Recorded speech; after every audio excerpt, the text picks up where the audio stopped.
말씀드린 것처럼 창세기 18장에서 사라야가 하나님에 대해서 내가 지금 나이가 몇 살인데 자녀를 낳을 수 있겠느냐라고 했던 그것에 대해서 하나님께서 들으시고 주께 너무 어려워서 못할 게 있느냐, 다 하실 수 있다. 그런데 오늘은 예수님께서 하실 수 없는 것도 있다. 그것은 능력이 없어서 못하신다는 건 아니겠죠. 이유가 있겠죠. 한번 오늘 확인해 보고자 합니다. 자, 예수 그리스도는 전능하신 하나님이십니다. 맞습니다. 우린 너무나 잘 알죠. 그러나 주님은 자신의 성품에 어울리지 않은 일은 하실 수 없습니다. 원칙을 깨트릴 수가 없죠.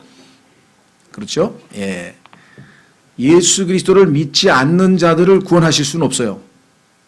예수 그리스도를 믿을 때만 구원을 주신다고 하나님이 정해놓으셨기 때문에 하실 수 없는 게 아니라 안 하시죠.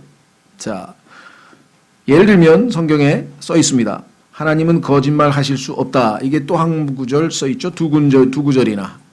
God cannot lie. 이렇게 정확하게 나와 있어요. 하나님께서는 거짓말 하실 수가 없다. 왜? 하나님의 성품에 어울리지 않기 때문에 그렇습니다. 예, 능력이 없어서 하실 수 없는 것이 아니라 자신의 성품에 어긋나기 때문입니다. 자, 한번 첫 번째, 예수 그리스도는 우리의 구원자이시지만 우리가 붙들기를 고집하는 그러한 죄로부터는 우리를 구원하실 수 없습니다. 자, 여기서 죄라고 했을 때는 두 가지 의미로 사용될 수 있는데요. 첫째는 예수 그리스도를 믿기 전에 우리가 죄인으로서 지은 죄들이겠죠.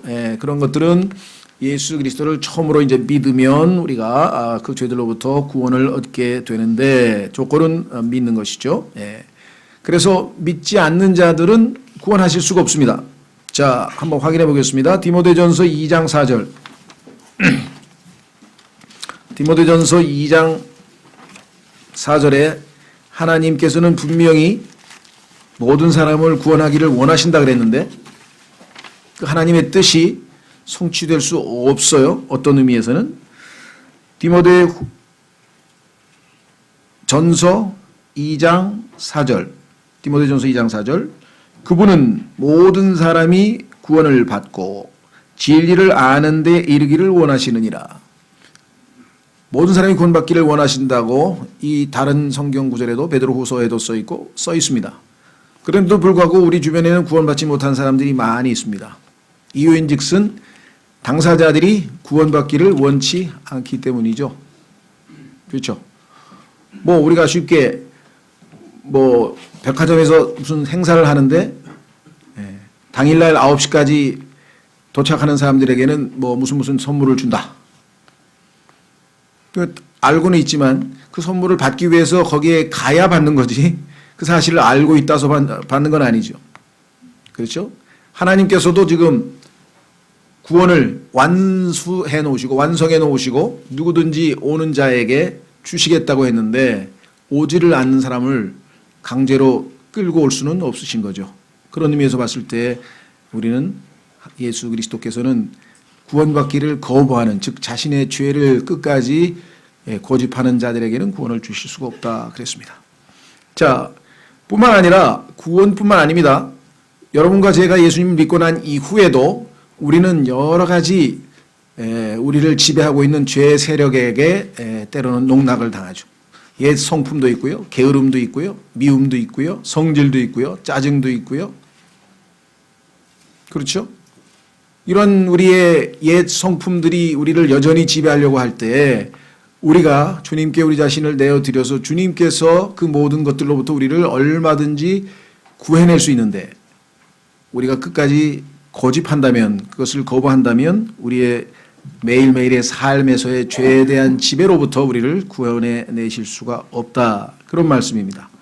그러니까 하나님께서 우리의 삶에서 매일매일의 우리의 생활 속에서 저지르는 죄들로부터 우리를 구출해 내시려면 우리가 하나님 앞에 순종하고자 하는 마음, 즉 죄를 버리고 하나님께서 나를 구출해 주시고자 하는 그러한 마음 자세로 하나님 앞에 나아가야지 여전히 죄를 즐기면서, 그렇죠? 죄로부터 구출해 줄 것을 기대하는 것은 올바른 태도가 아니다, 이렇게 생각합니다. 제일 과거에 뭐 요즘에는 잘 모르겠어요. 또 다른 중독 현상이 있겠죠. 그렇죠? 예, 요즘에는 뭐 여러 가지 형태로 뭐 이제 우리를 지배하는, 우리를 노예화하는 여러 가지 뭐 이 요즘에 그 뭡니까 스마트폰 중독도 있고 하여간 미디어 중독도 있고 뭐 다양한 형태의 중독이 있는데, 과거에 예수님 믿기 전에 이제 보통 옛날 시대에는 술, 담배, 그렇죠. 예수님 믿고 나서 술, 담배를 끊고 싶은데 그 죄로부터는 잘 안 되더라 이거죠. 그래서 그것으로부터 벗어나기 위해서 이제 뭐 기도도 하고 많은 것들을 시도하는데, 결정적인 원인은 뭐냐면, 페인은 뭐냐면 원치를 않는 거예요. 여전히 술을 즐기고 여전히 담배를 즐기면서 끊어주십시오 해봐야 원치 않는 걸 어떻게 끊어주냐. 지금 오늘 마태복음 23장에 말씀하신 것처럼 하나님께서는 정말 끊기를 원하는지 그 마음을 확인코자 하는 거죠. 테스팅하기 위해서.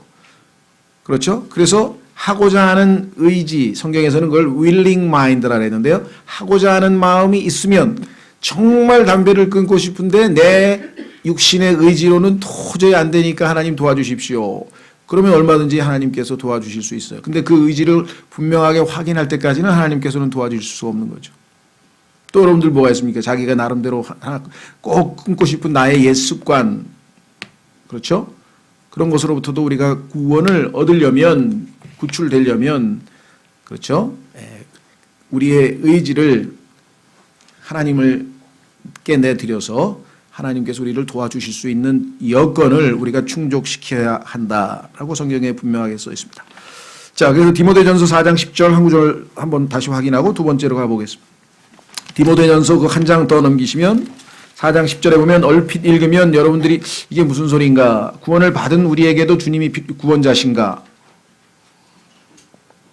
디모데전서 4장 10절에 이런 까닭에 우리가 수고하고 치욕을 당하나니 이는 우리가 살아계신 하나님을 신뢰하기 때문이라. 그분은 모든 사람의 구원자시요. 모든 사람의 구원자이신데도 모든 사람이 구원을 받지는 못했죠. 그 다음에 특히 믿는 자들의 구원자시니라. 우리는 죄들로부터 구원받아서 이제 죄의 형벌이죠. 죄의 심판, 죄의 형벌로부터 벗어나 이제 궁극적으로 지옥에 가지 아니하고 내가 죽으면 하늘나라에 가게 됐구나 라고 하는 것에 상당히 초점을 맞추고 비중을 많이 두는데, 그 자체는 잘못된 것 없지만 그러나 그것은 이미 우리에게는 과거의 일입니다. 그렇죠? 그러면 그것은 죄의 형벌이라 그래요. 죄의 형벌로부터는 우리가 완전히 구원을 보장받았으나 또 나중에 주님을 만나 뵐 때에는요, 죄가 우리로부터 완전히 떨어져서 먼 곳으로, 즉 불못으로 던져져 버립니다. 그렇게 되면 우리는 죄의 임재로부터도 완전히 이제 멀어져서 죄와 상관없는 삶을 영원토록 살게 될 것이죠. 그것도 역시 미래적 구원의 보장이 되어 있어요. 근데 문제는 매일매일의 삶에서는 죄가 우리에게 너무나 밀접한 삶의 현실이다. 왜? 내 안에, 곧 내 육체 안에 죄가 거하고 있다고 성경에 말씀을 했어요. 그러면 내 육체 안에 죄가 거하고 있으니 내가, 나의 혼이죠. 내가 내 안에 계신 성령을 좇아서 영을 좇아 살지 아니하고 육신을 좇아 사는 순간에 우리는 다시 죄의 노예로, 죄의 권능, 죄가 나를 지배해서 죄가 나를 종으로 부려먹게 되고 우리는 죄의 종 노릇을 다시 하게 된다 이 말이죠. 그러면 특히 믿는 자들의 구원자시라는 얘기는 이 죄의 권능으로부터, 매일매일의 삶에서 나를 지배하고자 하는 죄들로부터도 우리가 원하기만 하면 얼마든지 주님께서 우리를 구원해 내셔서 예수 그리스도처럼 그러한 삶을 살게 하실 수 있다. 죄와 상관없는, 죄를 짓지 않고 살 수 있는 삶을 살 수 있다라고 분명하게 써 있습니다. 요한일서에. 다만 그러나 우리의 나약함으로 죄를 지을 경우에는 어떻게 해서 다시 회복되느냐. 그 얘기는 우리가 요한일서 1장 9절과 2장 1절 말씀을 통해서 우리의 변호자이신 분께서 우리를 위해서 변호하시고 우리는 자백을 통해 다시 회복된다고 성경에 약속을 했죠. 그러나 그거는 우리가 죄를 지었을 경우의 얘기고, 그게 중요한 게 아니라 죄를 안 짓게 하실 수도 있다는데 그 죄를 안 짓는 것에 우리가 초점을 맞춰야죠. 그렇죠? 그러려면은 우리가 우리의 의지를 주님께 내어드려서 얼마든지 죄로부터 날마다 죄의 권능으로부터 죄의 지배로부터 벗어난 삶을 살아갈 수가 있다. 이것은 여러분과 저의 순종여에 달려있죠. 두 번째, 예수 그리스도는 몸의 머리이시지만 완악한 지체를 인도하실 수 없습니다. 머리가 우리 삶에 있어서 우리 몸을 모든 부분을 지시를 내립니다. 그렇죠? 예, 손을 움직여라. 머리가 명령을 내리면 손은 움직입니다. 그렇죠? 예, 숟가락을 들어라. 그러면 머리가 지시 내리면 숟가락 손 뜯습니다. 그죠? 예, 밖으로 나가라. 그러면 우리 발은 머리의 지시에 따라서 밖으로 나갑니다. 우리의 머리는 총괄 지시를 내리는 부분이죠. 예수 그리스도께서도 우리의 삶에서 지체들에게 명령도 내리고 지체들을 매일 삶에서 이끌어가고 계세요. 인도하고 계세요. 그렇죠? 자, 한번 확인해 보겠습니다. 로마서 8장 14절에 가면 하나님의 자녀들은 누구나 다 성령의 인도하심을 받고 있어요. 우리 안에 들어오신 내주하시는 성령께서 우리의 삶을 인도하고 계십니다. 로마서 8장 14절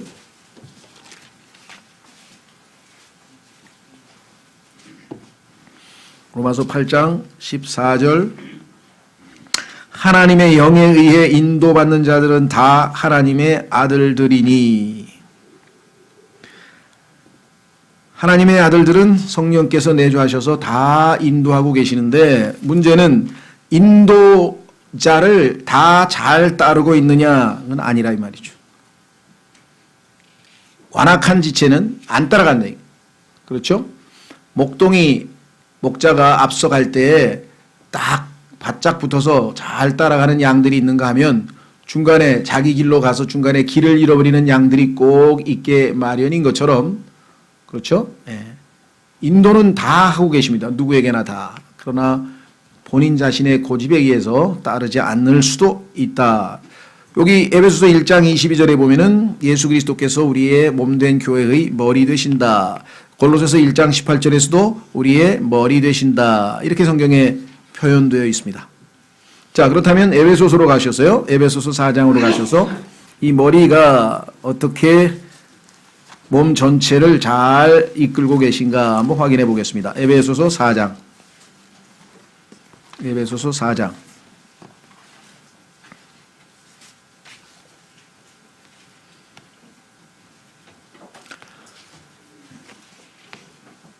우리가 이런 표현을 쓰죠.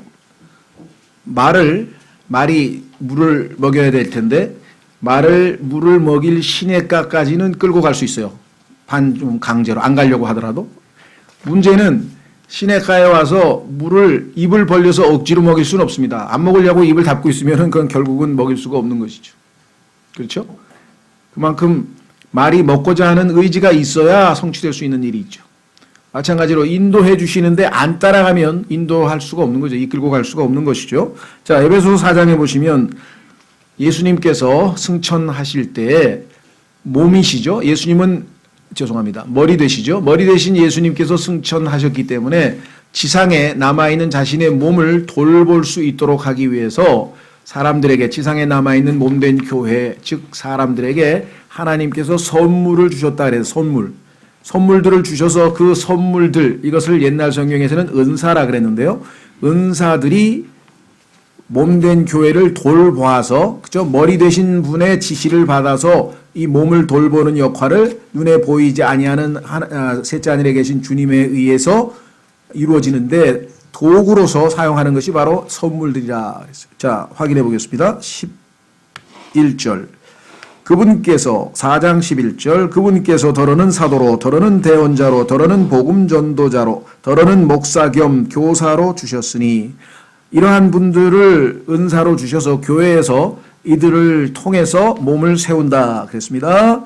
이것은 성도들을 완전하게 하고 섬기는 일을 하게 하며 초반에는 아직 영적으로 어린 분들은 섬기는 일이 아니라 섬김을 받는 그러한 상황에 놓이겠죠. 그러나 점점 성장이 되어서 성숙이 되면은 이제 섬김을 받는 쪽에서 섬기는 쪽으로 가겠죠. 그래서 섬기는 일을 하게 하며 그 일은 목적이 뭐냐? 그리스도의 몸을 세우는 겁니다. 여기 나와 있죠. 그리스도의 몸을 세우게 하려 함이라. 마침내 우리가 다 믿음과 하나님의 아들을 아는 것에서 하나가 되어 마지막 최종 목표는 다 하나가 되는 겁니다. 완전하게 완전한 사람에 이르고 예수 그리스도께서 물론 재림하실 때 완성되겠지만요. 목표는 분명하다. 우리가 다 예수 그리스도의 장성, 충만하심에 그리스도의 충만하심의 장성한 분량에까지 이르리니 이것은 우리가 이제부터 잘 성장해 가면서 점점 이제부터 더 이상 아이가 되지 아니하여 사람들의 속임수와 몰래 숨어서 속이려 하는 자들이 사용하는 간교한 술수로 말미암아 교리의 모든 바람에 이리저리 흔들려 밀려다니지 아니하고 이제는 뿌리박은 신앙을 갖게 되죠. 성장하면서 완전해지면서 결국 어떻게 되니까 15절 오직 사랑 안에서 진리를 말하며 모든 일에서 그분 안에 이르도록 성장하게 하려 함이라. 그분은 머리시니 곧 그리스도시니라. 그러면 머리가 몸을 세우는데 어떻게 세우는가가 그 16절에 기록되어 있어요. 그분으로부터 즉 머리로부터 그분으로부터 온 몸이 각 부분의 분량 안에서 손은 손, 발은 발, 코는 코, 귀는 귀 각 부분의 분량 안에서 효력 있는 일에 따라 그렇죠. 우리가 코는 냄새를 맡고 귀는 듣고 손은 일을 하고 발은 걷고 위는 소화를 시키고 이 모든 기능이 조화 있게 잘 이루어져서 오늘 하루의 생활을 내가 해나갈 수가 있는 거잖아요. 그 모든 것을 조화롭게 총괄 지휘하는 것이 우리의 머리잖아요. 그렇다면 교회로서의 영적인 몸으로서의 우리의 지체로서의 역할 당연히 역시 머리의 지휘하에 놓이게 되는 것이죠. 자, 꼭 맞게 함께 결합되고 들어차서 몸을 자라게 하여 사랑 안에서 스스로를 세우느니라. 이렇게 되면 건전한 교회의 몸이 되겠죠. 주님의 몸 된 교회가. 그런데 우리의 신체도 그렇죠. 예를 들면은 다른 부분은 튼튼한데 뭐 위가 약하다든가 또 다른 부분은 튼튼한데 뭐 장이 약하다든가 뭐 어떤 분은 뭐 심장이 약하다든가 어떤 분들은 뭐 당뇨가 있다든가 하여간 다양한 형태로 우리 신체에도 여러 가지 형태의 불협화음이 있듯이 주님의 몸 된 교회 안에도 이와 같이 머리의 지시에 순종치 아니하고 독자적으로 제멋대로 행동을 하게 되면 분명하게 문제가 생기겠죠. 그래서 고집을 부리는 그러한 지체들, 즉 완악한 지체들에는 주님께서 머리가 되시나 이끌어 주실 수가 없다 그랬습니다. 이건 역시 우리의 순종 여하에 따라 얼마든지 우리를 잘 인도해서 정말 하나님 기뻐하시는 그러한 성장을 이루실 수가 있겠죠. 세 번째, 예수 그리스도는 주님이시지만 주님의 뜻을 알기 원치 않거나 순종치 않고자 하는 자들에게 그분의 뜻을 계시하실 수 없습니다. 자, 성경에 보니까 예수 그리스도를 주여 주여 하고 부르기는 불렀는데 실제적으로는 하나님의 뜻대로 행동하지 아니하여서 그 말과 행실이 어긋나는 사람들이 있었죠.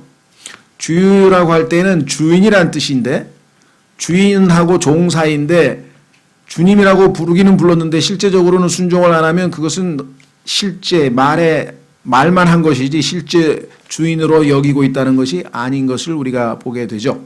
자, 성경에서 아주 모순된 구절 중에 하나가 있는데요. 그것은 뭐냐면 베드로의 고백 속에 담겨 있습니다. 한번 확인해 보겠습니다. 마태복음 16장 22절. 마태복음 16장 22절에 보시면 베드로가 예수님께 한 고백 중에는 앞뒤가 안 맞는 고백이 하나 있어요. 그것은 무엇인가 한번 확인해 보겠습니다.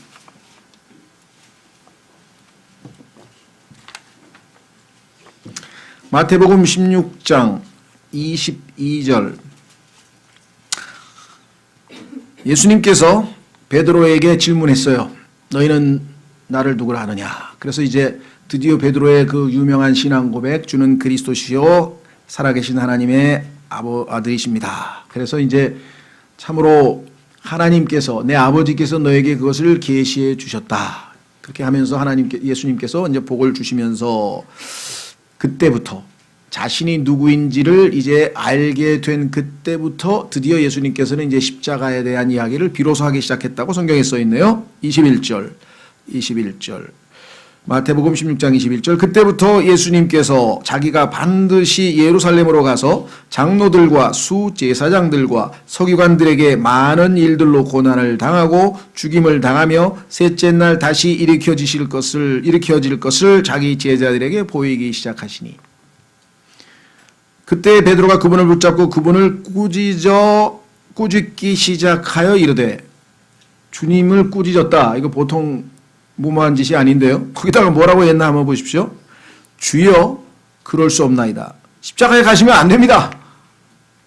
주여 그럴 수 없나이다. 이 일이 결코 주께 임하지 아니하리이다 하거늘.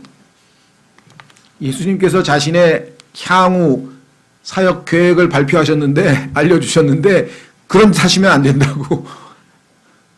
그런데 왜 예수님은 주님이라고 부르냐고. 주님은 주인님이란 뜻인데 주인님의 뜻대로 될 것입니다. 아니면 주인님께 뭐 제가 함께 하겠습니다라든가 뭐 따르겠습니다라든가 뭐가 나와야 되는데 어떻게 주여 해놓고 안 됩니다. 여러분 어떠세요?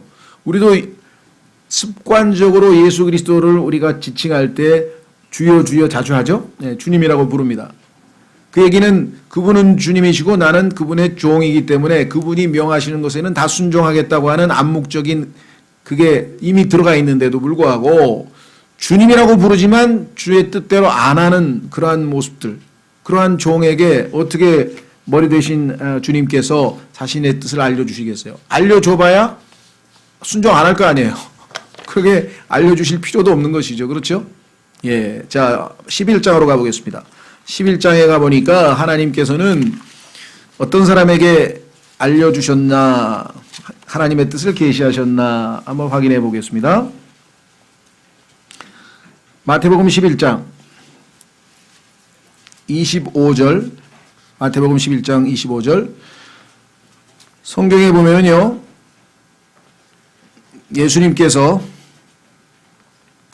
아주 기뻐하신 적이 있었는데 몇 번의 경우 이렇게 말씀하셨습니다.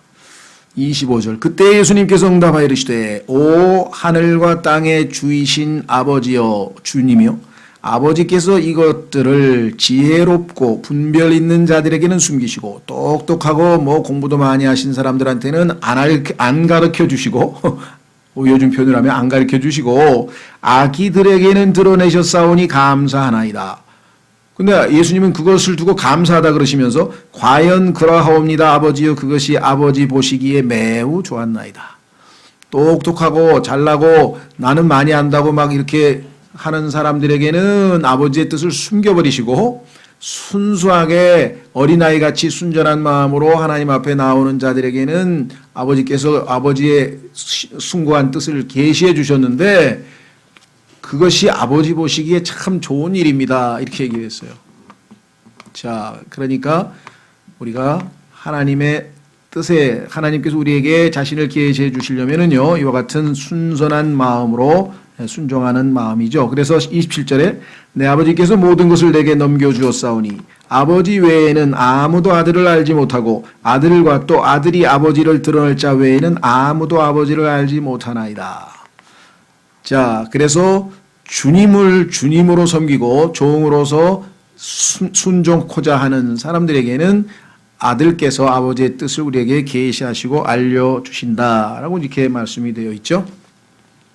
초반에 사무엘 상에 보면은요, 사무엘이 어린아이였을 때 엘리 제사장과 함께 성막 안에서 성전 안에서 이제 있게 되는데 그때 하나님을 한 번도 음성을 들어본 적이 없었기 때문에 하나님께서 부르셨을 때 못 알아듣고 몇 번에 걸쳐서 엘리에게 가서 나를 부르셨습니까? 나를 부르셨습니까? 그런 얘기를 하다가 엘리가 눈치채고 하나님께서 지금 사무엘을 불렀는데 얘가 경험이 없어서 한 번도 무슨 음성인지 못 알아서 내가 말한 줄 알고 착각했구나. 이번에 주님이 부르시거든 얘기를 하라. 뭐라고 얘기하면은 주여 말씀하옵소서 주의 종이 듣나이다. 주여 말씀하옵소서 주의 종이 듣나이다. 이렇게 얘기하라고 가르쳐줬죠. 예, 그래서 그렇게 했더니 그때 비로소 하나님께서 사무엘에게 자신의 뜻을 계시해 주셨습니다. 하나님의 말씀을 듣나이다고 할 때는 그냥 귀로 듣고 그 다음에 잊어버리겠다는 뜻이 아니겠죠. 하나님께서 너희는 그의 말을 들으라. 하나님께서 자신의 아들의 말을 우리에게 들으라고 한 얘기는 그 말을 듣고 믿음으로 순종하라는 얘기겠죠. 그렇죠. 듣고 말라는 뜻이 아니란 말이죠. 들으라는 얘기는요. 예, 그런 의미에서 봤을 때 순종코자 하는 종이 자신의 주인이신 주의 음성 또는 주의 계시를 배울 수가 있다. 그렇게 되어 있습니다. 그래서 진정으로 성경을 배우려면 순종하는 마음 자세가 없이는 머리로 지식만 집어넣는다고 해서 성경이 우리의 삶에서 실제적인 생명력 있는 살아계신 말씀이 될 수는 없다. 네 번째는 예수 그리스도는 생명이시지만 이미 다른 것들로 가득 채워진 것을 채우실 수 없다. 예수 그리스도를 믿고 예수님의 생명이 우리에게 주어진 것은 맞습니다. 요한복음 10장 10절. 왜? 예수님을 영접했잖아요. 성경에 보니까 예수님 안에는 생명이 있죠. 그래서 아들이 있는 자에게는 생명이 있다라고 요한일서 5장에 말씀하셨어요. 저는 예수님을 나의 구원자로 받아들입니다. 한문으로 하면 영접합니다. receive, 영어로 receive, 받아들입니다. 주님을 나의 구원자요 주님으로 받아들입니다. 이래서 주님께서 그 말씀의 믿음의 근거에서 우리 안에 들어오시면 그 아들 안에는 생명이 있기 때문에 우리 안에 아들이 있고 아들이 있는 자에게는 생명이 있다. 그렇죠? 그래서 요한복음 10장 10절에 예수님께서 내가 온 곳은 생명을 주기 위해서 왔다. 그래서 우리는 생명을 얻었습니다. 그렇죠? 그것을 영원한 생명이라고도 하고 하나님의 생명이라고도 하고 그냥 우리는 대문자로 또는 생명이라고도 합니다. 자, 요한복음 10장 10절에 도둑이 오는 것은 다만 도둑질하고 죽이고 멸망시키려 함이거니와 내가 온 것은 양들이 생명을 얻게 하고 그래서 우리는 생명을 얻었습니다. 그러나 여기서 멈추는 게 아니라 주님은 또 생명을 더욱 풍성히 얻게 하려 함이라. 어린아이에게 들어가 있는 어머니 아버지로부터 받은 생명은 갓난아기의 생명은 멈춰 있는 것이 아니라 그 생명 자체의 특성상 속성상 자라나게 되어 있습니다. 점점 그래서 커서 점점 더 늠름해지고 어른이 되고 그렇죠. 성인이 됐을 때 아버지 부모님의 뜻을 받들고 또 자신의 어른으로서의 삶을 살아가듯이 영적 생명도 마찬가지입니다. 예수 그리스도께서 우리 안에 들어오셔서 그 작은 생명이 우리 안에서 점점 더 성장해서 풍성하게 돼서 우리가 예수 그리스도를 사람들에게 표현해내고 보여주는 그러한 성장이 있듯이 여기에서도 지금 예수님은 단순히 우리가 생명을 얻어서 결과로 하늘나라 가게 해주시겠다. 그거로 그치는 것이 아니고 그 생명이 이 땅의 현재적 삶에서 점점 표현되어서 우리의 안에서 그리스도께서 형성되어져 간다라고 얘기를 했어요. 마치 어머니 뱃속에서 아이가 잉태하는 순간에 그저 세포의 결합에 불과했던 그것이 점점 그 생명력이 드러나서 사람의 형태를 갖추게 되고 또 심장이 생기고 뭐가 생기고 해서 정말 9달 다 차게 되면 완전히 한 인간의 생명체로서의 모든 걸 갖추게 되듯이 우리 안에 예수 그리스도께서 들어오셨을 때에도 작은 생명으로 들어왔지만 이 그리스도께서 우리 안에서 형성이 되어져 간다. 마치 잉태된 태아가 점점 한 인간의 모습으로 사람의 모습으로 형성되어 가는 것과 똑같은 과정을 거치게 되는데 그렇죠. 이와 같이 생명이 저희 안에 점점 더 풍성해지려면 더 채워지려면 그렇죠. 우리가 우리의 삶에서 다른 것 주님의 생명 이외에 여러 가지 불순물들 그것이 세상의 쾌락이 됐던 아니면 내가 선호하는 그 무엇이 됐든 간에 그것들로 채워져 버리면 주님께서 더 이상 우리를 채우실 수가 없다 이 말입니다. 자, 우선 요한복음 3장 34절로 가셔서 왼쪽으로 몇 장 가시면은 하나님께서 예수 그리스도를 성령으로 충만하게 채우셔서 그분으로 하나님의 말씀을 행하게 하셨다 이렇게 되어 있습니다. 요한복음 3장 34절에 하나님께서 보내신 분은 하나님의 말씀들을 말하나니 예수님이시죠. 이는 하나님께서 그분에게 성령을 한량 없이 주시기 때문이라. Not by measure 이렇게 표현했는데요. 그러니까 계산해 가지고 주신 게 아니라 한량 없이 부어 주셨다. 충분하게 채워주셨다. 자, 시편 51편에서 다윗도 뭐라고 고백했습니까? 내 잔이 넘친다 그랬잖아요. 흘러 넘친다 그랬잖아요. 그렇죠. 주님께서는 우리에게 은혜를 흘러 넘치게 하시고 자신의 생명을 흘러 넘치게 하시고 성령을 흘러 넘치게 충만하게 부어주시기를 원하시나 우리의 마음속에 이미 다른 것들로 다 차버려 있으면은 우리의 그릇이라고 하는 것은 한계가 있는데 어떻게 더 넣어주시냐 이 말이에요. 그렇죠? 자, 한번 확인해 보겠습니다.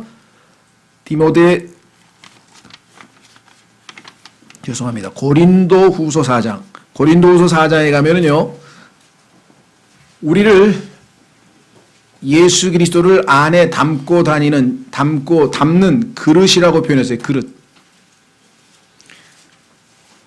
자, 하나님께서는 우리를 다양하게 표현하시는데 때로는 하나님께서 우리를 사용하셔서 자신의 뜻을 펼치시는 도구라고 하는 말도 로마서에 보면 써요. 우리가 주님의 도구로 쓰임을 받는다.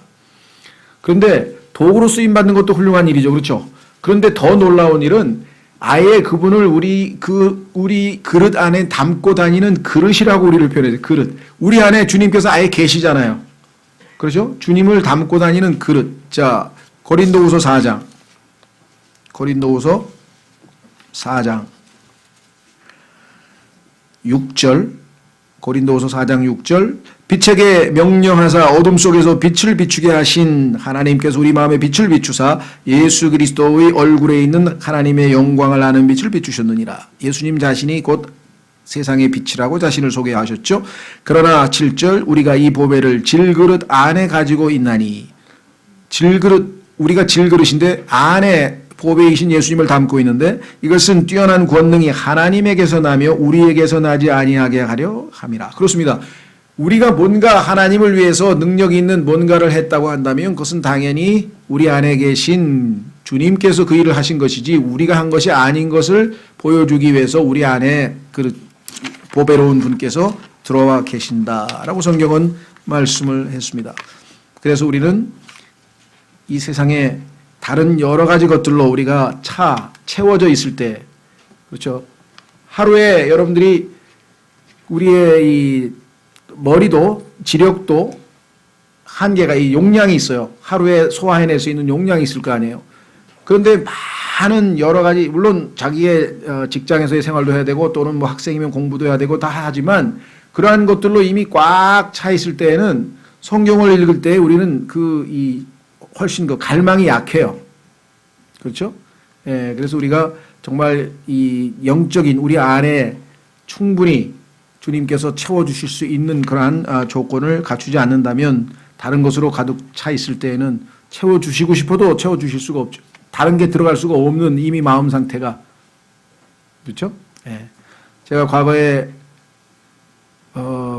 친구에게 가서 복음을 전했더니 그 친구가 아주 정직하게 얘기하더라고요. 지금 내 마음에는 네가 하는 얘기가 들어올 여지가 없대. 지금 딴 생각으로 가득 차 있대. 지금 머리가 복잡하대 지금. 할 일이 지금 뭐 승진해야 되고 뭐 해야 되고 뭐 막 지금 자기 머릿속에 꽉 차 있는데 지금 내가 하는 얘기가 들어보니까 괜찮은 것 같은데 지금 자기가 그걸 수용할 수 있는 여지가 안 돼. 나중에 오라. 나중에. 그래서 참 그 순간에 네 말이 일리가 있다. 지금 뭐 다 딴 생각으로 가득 차 있는데 내가 복음 얘기해봐야 그냥 다 옆으로 흘러버리지 조금이라도 남겠어요 마음에? 그렇죠.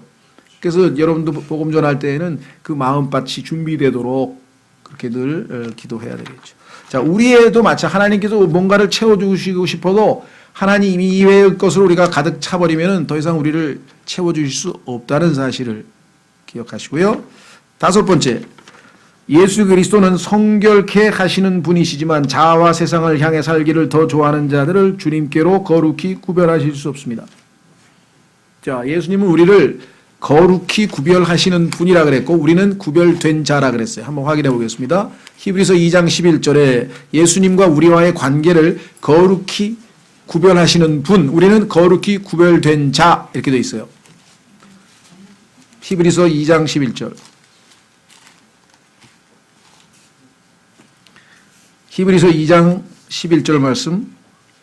거룩히 구별하시는 분과 예수 그리스도, 거룩히 구별된 자들이 우리 다 뭐예요? 하나에서, 하나님에게서, 하나에서 났으니 이러한 까닭에 그분께서 그들을 형제라 부르기를 부끄러워하지 아니하시고, 다 하나님의 생명을 소유하고 있으니까 예수님의 생명도 하나님의 생명, 나의 생명도 하나님의 생명, 부끄러워할 이유가 없어. 그래서 뭐라고 불렀냐면 12절에 내가 이르시되 내가 주의 이름을 내 형제들에게 밝히 보이고, 우리를 형제 삼았죠. 왜? 같은 생명이니까. 같은 생명을 지니고 있는 사람이 형제죠. 부모님의 같은 생명을 받은 사람들이 다 형제자매잖아요. 그래서 우리를 형제들에게 밝히 보이시고 교회의 한가운데서 노래로 주를 찬양하리이다. 형제들이 모여 있는 것이 교회잖아요. 그래서 교회의 한가운데서 노래로 주를 찬양하리이다 라고 주께서 말씀을 하셨습니다. 자, 그래서 우리는 이미 예수 그리스도의 보배로운 피로 거룩하게 구별되었다. 영어로 sanctified. We are sanctified. 우리는 이미 거룩히 구별되었다라고 고린도전서 6장 11절에 쓰여 있습니다.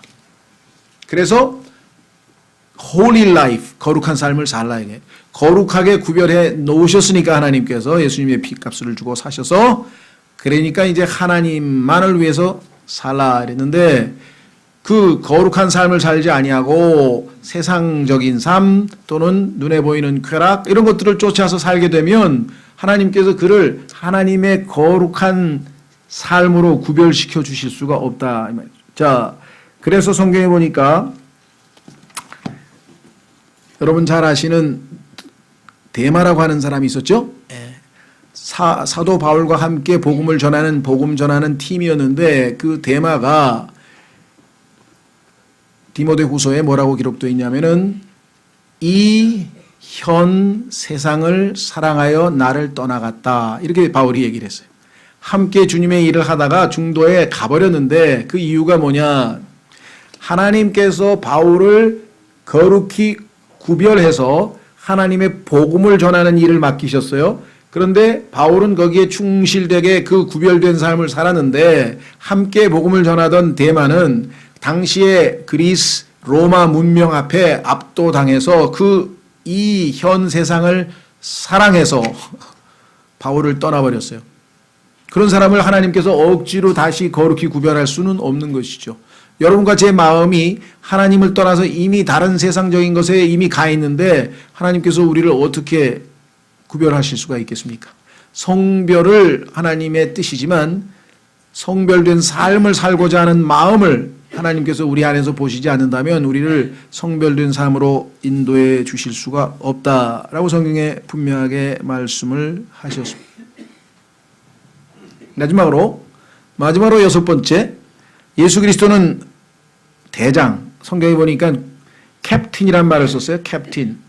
전쟁할 때 맨 앞장서는, 물론 이게 이 배를 탈 때는 선장이라고 하는 말도 쓰이고 여러 가지 뜻으로 쓰이는데 우리는 일단 구원의 대장이라는 표현을 썼네요. 자, 대장이시지만 원수에게 이미 패배를 허락해버린 사람을 위해서는 원수를 패배시킬 수가 없습니다. 자,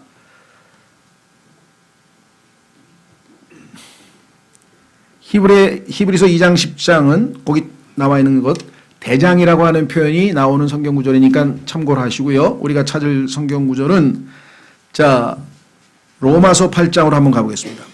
로마서 8장. 여호수아에도 예수님을 대장이라고, 그건 용어만 확인하는 거예요. 대장이라는 칭호를 예수님께서 갖고 계신데, 자, 로마서 8장 35절로 가보시면 우리를 영적 전쟁에서 패퇴시키고자 하는 다양한 형태의 것들이 주변에 있습니다. 로마서 8장 35절, 누가 우리를 그리스도의 사랑에서 떼어놓으리요. 문맥은 구원의 영원한 보장에 관한 것인데요. 우리는 꼭 구원에만 적용시킬 필요 없고요. 우리 개개인의 삶에서, 매일매일의 삶에서 내가 영적인 전투를 벌일 때에 이겨내느냐 패배하느냐, 이기느냐 패배하느냐. 자, 여기에서 우리를 무너뜨리게 만드는 여러 가지 요소들이 나와 있는데, 자, 35절, 누가 우리를 그리스도의 사랑에서 떼어놓으리요. 환난이냐, 환난, 그 다음에 곤경, 그리고 핍박, 그 다음에 기근, 그 다음에 벌거벗음, 위험, 칼, 이 땅에 존재하는 모든 우리를 위협하는 모든 요소들을 열거했는데 사실은 이것은 사도 바울의 개인적 체험에 근거한 것입니다. 바울은 지금 여기 기록된 것들을 다 겪었어요. 그런데 이러한 것들에 의해서 결코 패배당하지 아니하고 승리했습니다. 그래서 뭐라고 얘기를 했냐면은 이렇게 기록했습니다. 아니라 36절 이것은 기록된 바 우리가 종일토록 주를 위해 죽임을 당하며 도살당할 양같이 여겨졌나이다 함과 같으니라.